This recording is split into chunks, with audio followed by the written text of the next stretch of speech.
Welcome home to USA Global TV and Radio, a place where dreams take flight, with authentic storytelling, diverse perspectives and meaningful conversations, where global stories unite and bridges are built beyond all borders. Discover world-class education, entertainment, hope and inspiration. Together, we're building bridges worldwide. Subscribe to our channel, USA Global TV. Download our app, USA Global TV. Be our guest or join our team. Visit usaglobaltv.com. Thanks to our founder and executive producer, Dr. Jacqueline Kerbeck. Music score by Yeffy Tang from Cloud Road Music. Voiceover artist Mike Porter. Creative direction by Paul Garcia. USA Global TV and Radio, your home for global connection. All rights reserved. This video and its contents are the exclusive property of USA Global TV and Radio. Unauthorized use, duplication or redistribution in any form is strictly prohibited. Howdy y'all, Red O'Loughlin here. We're on my show where I get a chance to talk to the world about those things that are important to me. I just finished the Corner Bookstore and the Wise Ones. I do 3 shows every Thursday. But today we're talking about a section of my book that I'm coming up with called Aging Sucks. And part of that deals with dementia. And so why don't we go ahead and jump in here to the slides, get them loaded up. Here we go very quickly. So we're live streaming. It's not a podcast. So we're going out live to Amazon Fire, E360 TV, YouTube, Android, and a lot of social media and more. And everything that I provide on this channel is for awareness and education. My website, redolaughlin.com, has all my contact information. My preference is email me or give me a phone call. I respond pretty much to everything, but those are the 2 fastest ways to get to me. But Red O'Loughlin, red like the color, R-E-D, O'Loughlin, O-L-A-U-G-H-L-I-N, redolaughlin.com.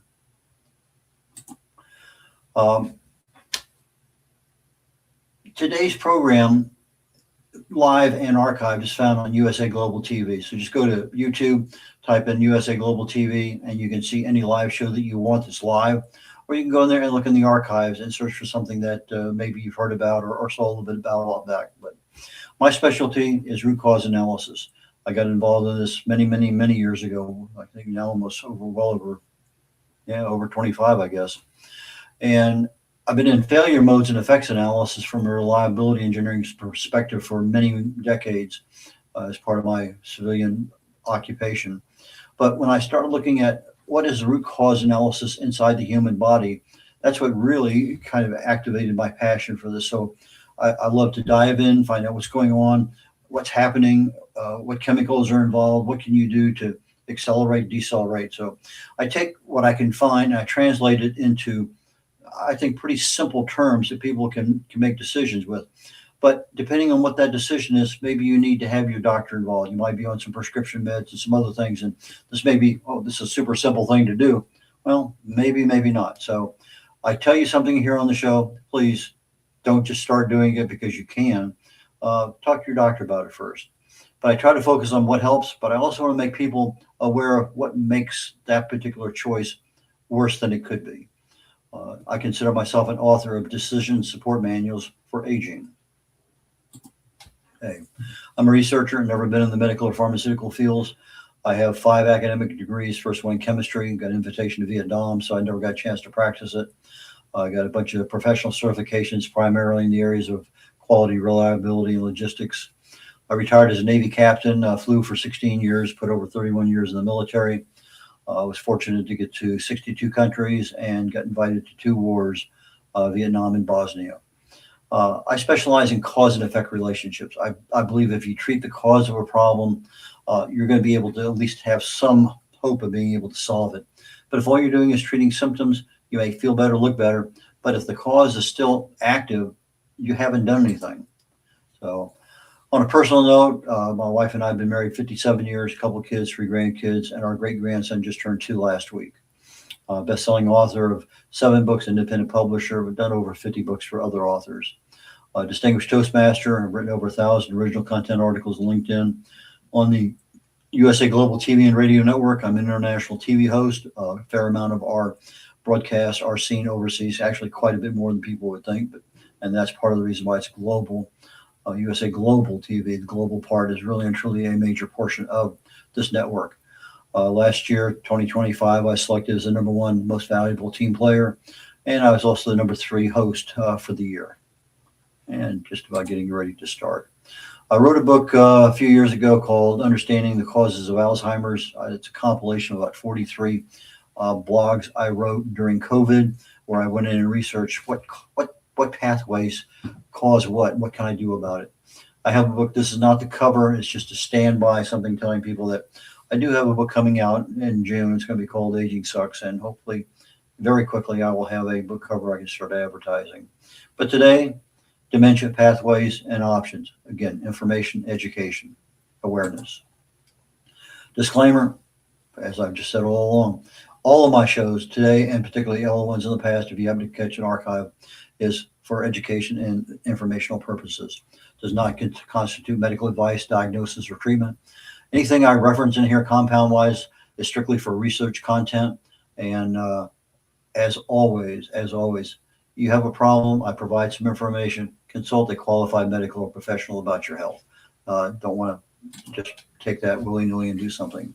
Next book I mentioned, Aging Sucks, summer 2026 webinar series. I want to take it from the book level, which starts out at the 30,000 foot level, down to about 5,000 foot, where we can understand what's going on. But to really and truly bring it to the grassroots level, what can I tell you that you can do that is something that is in your home that you can go out and do something. So I'm starting a webinar series. I'm basically looking at aging, health, disease, and then look at heart, the brain, pain. Those are the things that I feel really, really comfortable about diving really deep into the causes and pathways. Aging doesn't have to suck. It really doesn't. But why should we allow it? We know a lot about the causes, this and that and whatever. Why are we not really giving our attention to the causes? That's kind of a question that I'm been curious about for almost ever. I don't know. We always seem to treat the symptom, not the cause. Dementia. Really and truly, it falls under the category of a neurodegenerative disease, ND. However, when you start doing some research on this, you'll find out there's neurodegenerative disorders, there's neurodegenerative conditions, and they all have different components of them. But within the disease, the ND part of it, there's 12 categorized diseases, and they're lumped under what they call protein aggregation, clumping, or protein issues that they're not operating as a protein should. The 5 most common is Alzheimer's disease. About 70% of people come down with that. Lewy body, 16%. Vascular diabetes is 16%. CBD. It's not the CBD oil you're thinking about, and I'm going to have to wait till I get to that slide because my mind is blank right now. And I can do the same thing with PSP. I'm just be guessing at this moment. My brain is somewhere else. So I will cover I'm going to cover Alzheimer's, CBD, and PSP today in some level of detail. 15% of people with neurodegenerative diseases have multiple symptoms, multiple diseases, more than just, say, Alzheimer's. 80% with one have 2 or more.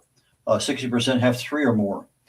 And so when you start having a bunch of different kinds of neurological disorders, the symptoms overlap, they're confusing. And then you start getting into, well, what does that person really have? And it used to be the only way you could tell you had Alzheimer's was through an autopsy. Oh, they've become a little bit better than that nowadays, but it's still sometimes difficult to pin it down. But with any disease, you don't want to wait till it actually manifests itself. You want to prevent those things from happening on the very front end. And so the things that I'm going to be talking about are the normal things that we do every single day, that if we do them properly, chances are we can really not remove the risk, let's say really reduce the risk of having dementia and other issues, cancers, etc. But the term neurodegenerative conditions, worldwide over a third. They include stroke, neonatal encephalopathy, migraines, dementia, diabetic neuropathy, meningitis, epilepsy, neurological complications. And those include premature birth, autism spectrum disorder, nervous system cancers. When I was going to college, I was fortunate enough to live for free with a couple. The husband had epilepsy, grand mal seizures all the time. And it wasn't until literally decades later that I found out that back in the 20s, they used to treat epilepsy very effectively with fasting.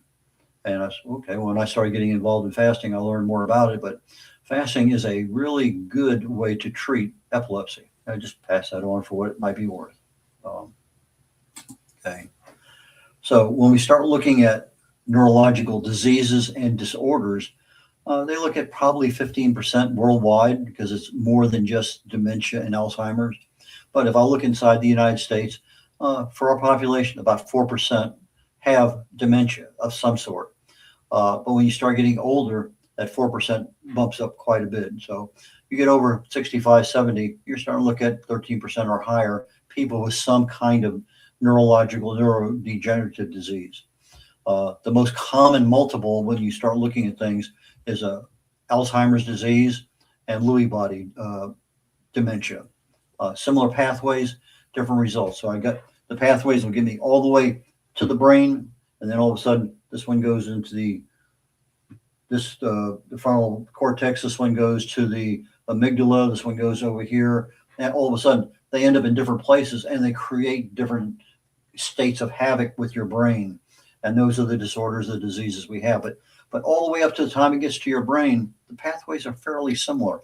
It's just that when they start manifesting into different parts of the brain, that we start seeing different kinds of symptoms that occur. These are not random. The disease follows a specific pathway.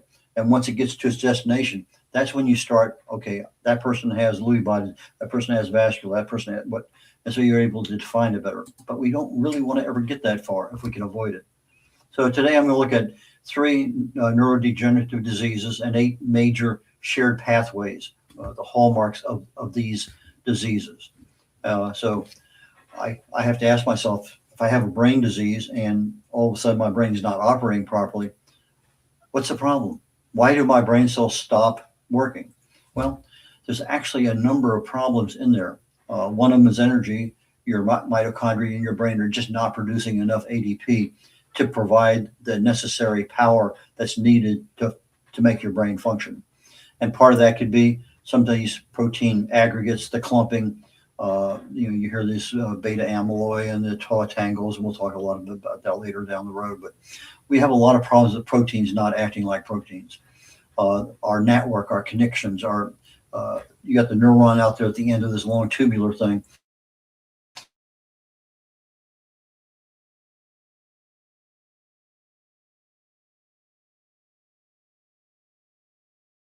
And so that proteostasis, that's where all of a sudden you're not stable like you used to be with regard to being able to control the stability inside your cells. Failures of all sorts of protein failures, communication failures. Anyway, the actual physical structure of the molecule that's in your brain, it starts to erode because of issues. I'll talk a little bit about that in more detail. Our DNA and the RNA that comes from that starts producing so many mutations, our immune system can't control it anymore. Inflammation. We end up with a lot of neuron deaths that we shouldn't have. It's super interesting from so many regards. I remember a video I watched a couple, 3 years ago, maybe more than that, maybe in the middle of the pandemic. And they talked about EGCG, epigallocatechin gallate, found in green tea. It's extract catechin. And they said that when you look at a neuron and the item that was on the end of it, beta amyloid plaque protein sitting on the end of that protein, it just fit like a glove. But in the presence of EGCG, it modified, this is animal studies, it modified the molecular structure of the protein where it fell off. It couldn't hang on to the end of the protein. And so they ended up with a corrective and a preventive method of using EGCG and green tea in order to prevent and correct neuron death. But they also found out that later on through MRIs that where they thought they had a dead neuron, it came back to life. Again, most of these are all animal studies, but a lot of the brains that they're using, everything is the same chemically with regard to those neurons and the green tea and the proteins and everything else. So I think there's a lot of value there. Awareness options. What do we really have? What's the cause? What drives it? If I know what the primary genes that are involved, is my risk something from my daily routine, something I can change? Is it inherited? In which case I can still change it epigenetically by my lifestyle choices. What accelerates the cause of the disease? What drives it? What decelerates it? We may not be able to cure or stop it, but if we can slow it down, we can at least extend our exposure to the really bad side effects that come from those diseases. So let's stick out with Alzheimer's first, one of the most commonly ones, AD. You have what they call these aggregates, protein pieces that are stuck together, beta amyloid protein, and they aggregate outside of the neurons, and that's critical because the other one is inside the neurons, inside the tubes. So I have outside the proton, I was just mentioning with the EGCG and the animal studies, it fits on there like a glove. And so it starts squeezing it to death. It doesn't allow the neuron to live. And the tau tangle is one that comes up from the inside and starts shutting down the communication where the neuron can't respond the way it's supposed to. So you got two different kinds of problems there. And I think it's 08, the guy who did most of the study on beta amyloid, turned out that was actually a bit of fake research. A lot of slides were not done properly. My understanding, if I'm wrong, I'm wrong. But there's been a lot of reading on that that says we may have spent a lot of time trying to fix a problem that didn't exist. But regardless, if somebody's doing an autopsy and they find a lot of these beta amyloid proteins on the outside of the neurons, obviously they're there. How did they get there? How did they cause the problem? So they are a problem. It's just that we may have been looking in the wrong direction for a while. So they clump around, they irritate the synapses, they trigger inflammation, and over time, as I mentioned, they slowly kill the neurons. And it really focuses on the memory networks more than anything else, which is why we have a major problem with memory and Alzheimer's. Primary genes, the APP, PSEN1, PSEN2, and the one that most people know and get tested for, APOE4. And so both you and your spouse both have APOE4, chances are your kids may be at a higher risk. So, but it's E3 or E2, and there's some mixtures in there. But again, it's a gene that can be turned on or off. And if you have it, you want to make sure you have it turned the right way. What accelerates Alzheimer's? Essentially uncontrolled blood pressure. They talk about type 3 diabetes being Alzheimer's because you have so much sugar in the brain. And then when you start ramping up blood pressure along with that excess sugar, there's a lot of issues there. So part of the deceleration is to control blood pressure and control sugar intake. Inactivity, you're not getting enough oxygen flow through the brains. Diabetes, smoking, poor sleep. In sleep, that's when our bodies basically go through a major repair operation, cleanup. Not the same thing as autophagy, just the daily things that happen that our bodies need to repair. Social isolation is a major problem with AD. Repeated head trauma, again, is an accelerator. So if you have AD and you're living by yourself, it's probably going to get worse. You really need to have that relational contact with other people. Okay, PSP, the one I couldn't remember earlier, progressive supranuclear palsy. The cause is what they call tauopathy. One of the tau proteins, 4R, it gets into a protein mismatch where it becomes abnormal and starts building up 4R tau in various parts of the brain. The same tau protein, not the 4R, but the same tau that entangles that tied up in Alzheimer's. So now we have a different kind of neurodegenerative disease called PSP, but it's now in a different part of the brain, not inside the neuron tubes that go to various parts of our brain. So it gets up into key parts of the brain, and starts causing problems. You get the tau buildup. It disrupts, again, the same kinds of things like in Alzheimer's, the communication structure, but from an external perspective. And then the nutrient transport system all leads this thing to having a failure in the brain, which leads to this PSP. No particular genes, mostly sporadic, but the 4R tau is the primary culprit. What accelerates PSP? Aging, because we just have a lot of parts of our body that are just not as strong as they used to be. Inflammation is always going to be a major portion of any disease. It's one of the core complements of disease. Poor sleep. We're not allowing our bodies the time to actually go in and repair itself, whether it be our muscles or our brain or any other part of our body. Frailty, that our inactivity, our inability to stand, balance, have the strength. All of those things actually accelerate PSP. And with any kind of thing that accelerates it, the decelerators are the reverse of that. You can't get younger, but you can control inflammation. You can control your sleep. You can control your inactivity. But particularly with PSP and balance, that's a major problem. So you might be wanting balance training, strength work. And because PSP affects the tongue more than just about any other part, you start having a lot of problems with speaking, tongue movement, excessive drooling, change in the voice, potential lung issues. Speech therapy is a good one to help with.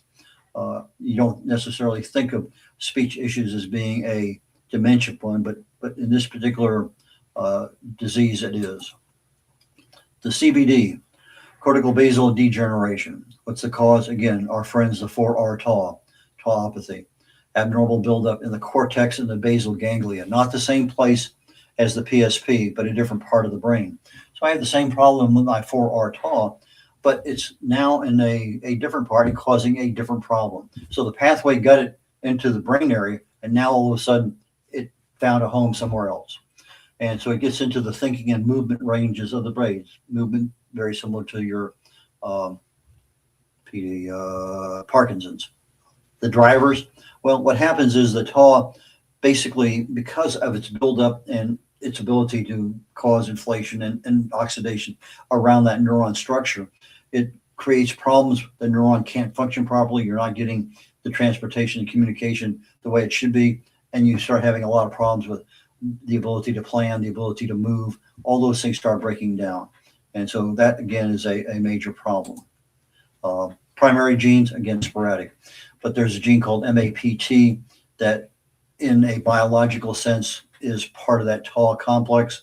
And so that's something that if you wanted to do some further research on it, MAPT and tau would be the ones that I would recommend. What accelerates CBD?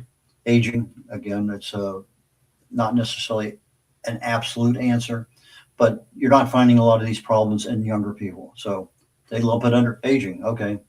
Inactivity. Who knew? Repeated illnesses, inflammation. Again, we have a challenged immune system.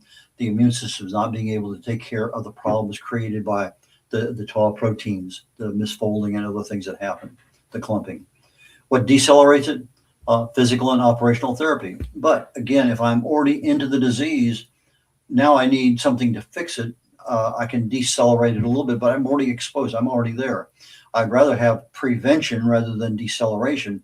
But if I have the disease, I definitely want deceleration. I want something that, what can I do now to make the quality of my life better? Some of the problems with CBD, stretching and splinting. In other words, it has a tendency, I've read some articles where the fingers actually almost cut right into your hand. Rigidity, it's like you have an alien life form there and you can't control. So stretching, splinting, fall proofing your home. Again, if you have balance issues, major area for concern. One of the things I learned is that, we just had our house renovated a couple of years ago. We made the bathroom doors wider. We went out to the store and bought wider doors. Not that I'm ever expecting to have a wheelchair to have to go through there or a walker, but that's one of the things that can be done. Now, if I'm looking at fall protection, we have the little rails, side rails in the shower. There are so many things you can do preventatively down the future that in the event you do have a problem, you've already taken care of some of them. So, so what happens overall? 8 different pathways for neurodegenerative disease: proteins clumping, aggregating, misfolding. A major, major, major issue. Energy. If you start having proteins not doing their job, the energy coming out of your mitochondria, your ATP, drops significantly.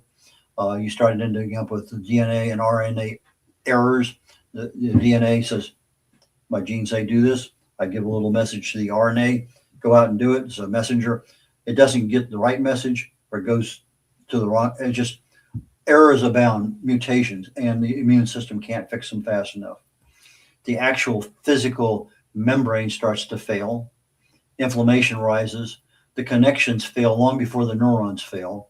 And so the disease is basically depends on what part of the brain the issue finally found a home. So let's talk a little bit about these. I think I have one slide out of focus here, but we'll fix that when I come to it. But if I have misfolded or clumping proteins, in our bodies, we have what they call molecular chaperones. Great little proteins. These things are like quality control. They have a job to do. They go around, bump into everything, and they find a protein that's folded or starting to fold. They fix it. Boom, just like that. Just like QC. They can isolate it. They can take that protein and put it in a part of the cell where it can create no damage. That's the last one there, isolation to prevent damage. But it amplifies autophagy, allows cleaning and repairing and recycling. So I have broken pieces of my proteins that are becoming trash in my cell. So the chaperones are the non-autophagy fix while everything is normal. So I have the ability to refold some of the folded proteins, but in reality, I really need to get autophagy going so I can get a lot of those old debris pieces and folded proteins and stuff that's not right, get them out of that cell and allow the cell now to start over clean and fresh with whatever it needs, recycled, renewed. And autophagy to me is one of the absolute best things in the body. So you get good quality sleep, you fast for 24 to 72 hours, and you get the ability to start having the body work the way it's supposed to work. But we're never told why fasting is such a good deal. And I mean, it's just more and more I read on fasting, it just seems to be a magic pill, even though you're not taking a pill. Exercise, because you're getting a lot more oxygen through the system, a lot more blood flow. Heat shock proteins are magic, almost like the QC guys. Get in a sauna for a while. I think 160 degrees is what they recommend.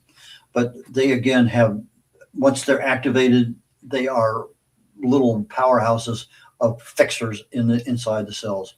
Polyphenols, curcumin, resveratrol, I mentioned EGCG a while ago, epigallocatechin gallate. But with curcumin and resveratrol, they both need a bioavailability expander, and that is what's called black pepper extract, piperine. It makes it about 2,000% more bioavailable inside the body. A lot of adaptogens out there, mostly mushrooms, but there are other ones. And again, they adapt to whatever the situation is. I try to stay primarily with natural options like resveratrol or curcumin, but you talk to your doctor, you may be put on some prescription options, and there are a lot of them out there. And they address every single one of these issues that I'm talking today. So I'm talking misfolded proteins or energy or something else. There's probably a drug out there that they will give you.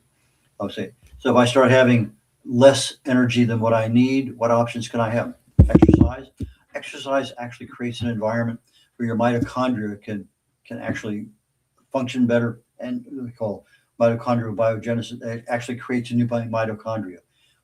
Sleep, good quality sleep, the right kinds of nutrition, intermittent fasting, stress management, a lot of lifestyle choices. Energy, what can I do to help myself by taking a pill? Creatine, CoQ10. CoQ10 is needed in the, we call it mitochondria of every cell we have. NAD, NAD is,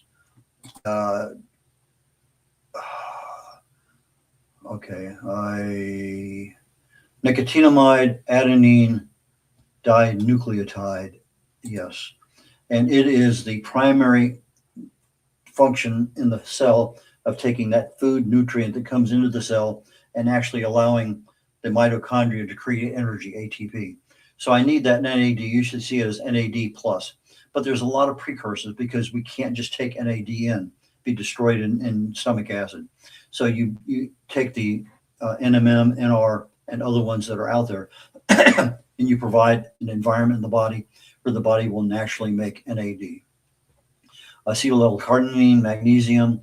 There's a couple different kinds of molecules called pyruvates and succinates, and they help inside the cell with the actual, there's different stages going across the mitochondria where energy begins to be transformed from food or from nutrient into that final adenosine triphosphate, ATP. So you have a number of steps to go through there. Well, the pyruvates and the succinates actually help with the function inside the cell. So if I'm looking to help my cells create more energy, give it the food it needs, give it the fertilizer inside the cell. Oxygen is essential, it's needed. So I can get greater brain activity when I have more oxygen. So if I'm exercising, I get more flow through the brain, I'm creating more oxygen. Beta hydroxybutyrate is a ketone that the brain loves. It's a magic drug, wonder drug. So if I'm operating on ketones and not glucose, which means I don't take any carbs, my ketones now become the primary fuel for my brain. Well, if I'm using ketones instead of glucose, in order to produce ATP, I only need 3 steps. If I'm using glucose, I need 10 steps. And so it shuts down a lot of those electron transport aspects of it. So ketones become a very major portion in allowing our brains to operate properly. They also increase the number of brain mitochondria. So exercise does it, and ketones do it also. Okay. Inflammation. We find inflammation everywhere. Our cells in our bodies are attacked 24/7, all day long, all night long. And antioxidants are typically the way they're fought. Our immune system fights them. But basically, our lifestyle choices are the things that we really use to counter inflammation. Diet. For the brain, mostly omega-3s. Antioxidants, healthy fats. Make sure our gut is in good shape because our gut is our second brain. And if our gut is upset, our brain is going to be upset. And if our gut is upset, our immune system is going to be upset because 80% of our immune system is in our gut. Exercise, quality sleep, stress management, all lifestyle choices. Avoiding smoking, avoiding or reducing alcohol. Keep hydrated. Again, the choice, if you can make it, it would be ketones rather than glucose, but it's a hard one to do. It's just not everybody can do it. And there's issues there that I'm not going to talk about today that you need to be aware of if you're on ketones for a long period of time. But nothing serious that I need to say, oh, be aware of this. We'll cover that down the road. Connections die before the neurons. In other words, the tubes that run out to the two neurons where it's sending the information from the cell to the neuron, say, go do this, they get disrupted. The connection is paused. But again, if my physical activity with oxygen flow, if I stimulate my brain through games, through challenges, through learning a foreign language, through a number of things, getting the quality sleep so that I can repair the things in my body that I need, social interaction with other people, a real good balance of proteins, just not eating the same chicken day in and day out. I tell people when they're on a low carb diet, change out your proteins every 48 hours. Don't eat the same protein every single day. So if I'm having shrimp and salmon today and I'm having chicken and pork tomorrow, I'm going to have beef the next day. So make sure you're not having the same protein. Balance it out over the course of a week. And there's some other options there I'm going to go into a little bit of detail. PQQ, pyrroloquinone, PS, phosphatidylserine, and creatinine. So we'll be seeing that. This slide is actually out of place right now. I'm going to come back to it, slide number 26. So let me come up here. The connections that die before the neurons, lifestyle choices, oxygen flow from activity, mental to, I think I ended up doing a double slide on that one, didn't I? Maybe that's why it's out of slide. Okay. Did I put in two? No. What can I say? Things happen. Connections, 26. And there's the one I wanted. I went backwards instead of forward. DNA, RNA issues. Normally, our immune system is good enough. through diet and other things to control mutations coming out of DNA, which produces the RNA. And so we see this primarily in Alzheimer's and Lou Gehrig's disease. And if I'm looking at DNA errors, what causes it? Aging. I don't have the repair capability through my immune system or through other activities within the cell that normally function as repair people. Increased oxidative stress, again, a level of inflammation above just base level inflammation. And I end up getting faulty transcription factors. It's basically the communication from the DNA. DNA says, do this, but their RNA doesn't get the same message. And I ended up with misfolding proteins. Lifestyle choices help a lot. Diet, caloric restriction, because I'm now slowing down the body and allowing it to repair itself. I'm not constantly overloading it with food. Quality sleep, fasting to get autophagy, and that's generally 24 to 72 hours. NAD, again, this is the primary NAD plus, the primary portion inside the mitochondria that produces energy. So you take the precursors, we build up some NAD, we now have the ability for the mitochondria to do its job. Polyphenols, low dose lithium, CoQ10, lots and lots and lots of things there. Cellular membrane failure. This is when the actual physical structure of the cell starts to decay. It's torn apart. Beta amyloid proteins reduce a protein called dysferlin. And this dysferlin is actually the repair mechanism to keep the membrane tight, functional.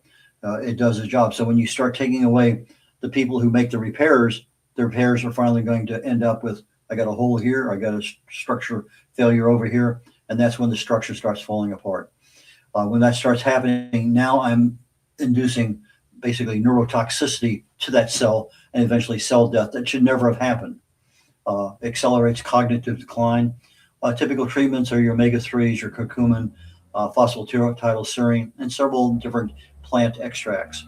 Exercise in this particular case acts as a BDNF fertilizer. BDNF is your BDNF, brain-derived neurotrophic factor. And that is the one that keeps everybody happy. So I'm going to back up to right there. PQQ, it's an antioxidant. It builds cell membranes. It creates new mitochondria. It improves signal transmissions. It reduces beta amyloid. It also reduces tau.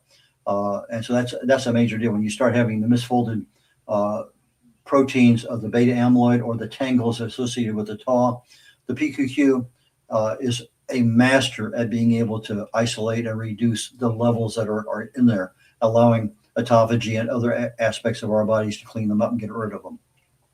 Supports memory and attention. Easy to get, fairly, you just buy it online. There's a thing called redox capability, where when you have an antioxidant and a free radical rips off an electron, I now have a molecule that's looking for an electron. Well, if I have something that can donate, like vitamin C, it can donate an electron and make it happy again. Well, vitamin C can do that 6 times. PQQ can do it 25,000 times. And it also has the ability to reduce glutamate, which is a neuroexcitatory. It's a toxic exciter. So let me get back over here to the last couple. Phosphatidylserine is one of 4 phospholipids our bodies make. It supports synapse stability, alleviates the cognitive decline. My brother-in-law was a Catholic priest for years. He came down with early onset Alzheimer's. Couldn't tell you what year it was, had no concept. Put him on phosphatidylserine. In 2 months, he could tell you what he had for breakfast, what was on TV last night, what he's looking forward to tonight. It's better than most supplements. What else is available out there?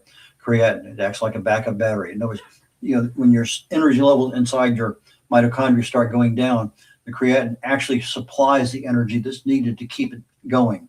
It buffers the ATP levels and keeps things pretty steady.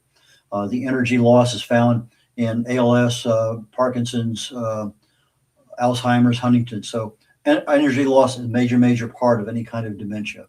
Athletes use it for energy and muscle strength. It reduces and protects mental fatigue. Excitotoxicity is the word I was trying to think of a moment ago.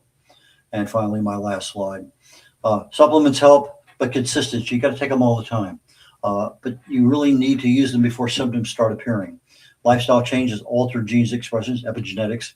So if I want to turn the right gene on the right direction, I want to reduce inflammation. I provide research. Your doctor helps you with your decisions. It's always better to catch up on any disease early, prevention. That's what we're trying to do. So the lifestyle choices are super critical for that. And a quick reminder, Aging Sucks, my book comes out in June. Webinars are coming hopefully as early as March. I'll keep you up to date on that. That is my show for today. I appreciate you watching. You can always catch the archive version on YouTube under USA Global TV. So I'm bidding you a wonderful day and have fun. Enjoy. Catch you. Bye now. USA Global TV and Radio proudly presents Tracy Cram-Perkins, a dementia caregiving survivor teaching how to balance care with peace of mind. #1 resource for dementia caregivers. It's the book Dementia Home Care: How to Prepare Before, During, and After.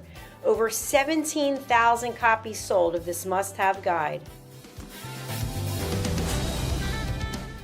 And now a testimonial from Tracy Smith.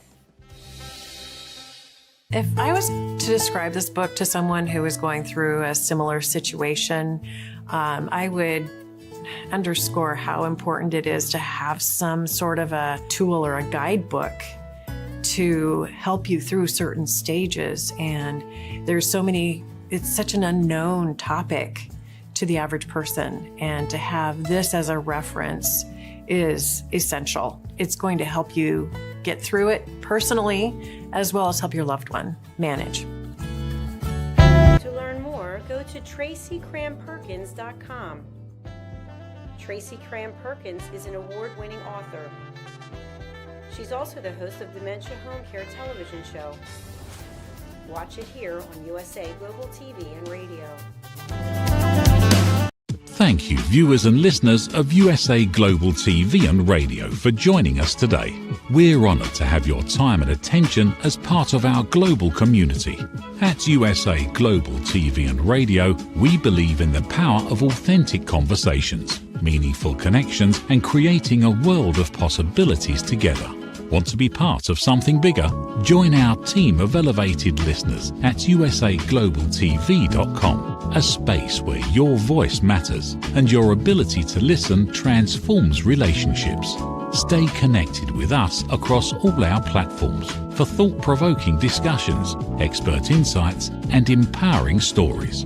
Subscribe to our channels at youtube.com/c/USA Global TV. Follow us on social media and explore the endless opportunities we're creating for growth, learning, and inspiration.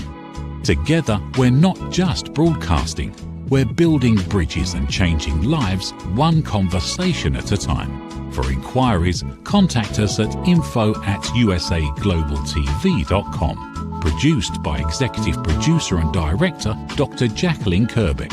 Voiceover by Mike Porter. Creative direction by Paul Garcia. All rights reserved. Visit usaglobaltv.com to view our full terms and conditions.